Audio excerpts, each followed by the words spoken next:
कर्म तो स्वयं ही अपना फल भी है पार्थ, परंतु यदि तुम समाज कल्याण के कार्य में स्वयं अपना हित मिला लोगे तो तुम्हारा वो कर्म अशुद्ध और अशुभ हो जाएगा।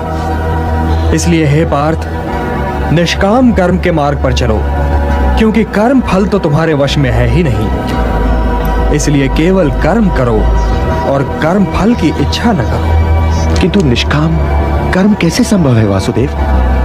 फल का ज्ञान ही तो कर्म करवाता है, और यदि दृष्टि फल से ही हट जाए तो कोई कर्म करेगा ही क्यों? कोई कर्म इसलिए करेगा पार्थ कि कर्म के बिना तो जीवन संभव ही नहीं।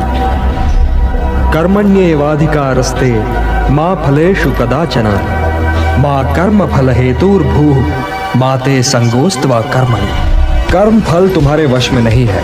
यदि तुम ये सोचो पार्थ कि चाहे विजय हो चाहे पराजय, किंतु तुम तो केवल इसलिए युद्ध कर रहे हो कि युद्ध करना तुम्हारा कर्तव्य है, तो विजय के सुख या पराजय के दुख का प्रश्न ही नहीं उठता।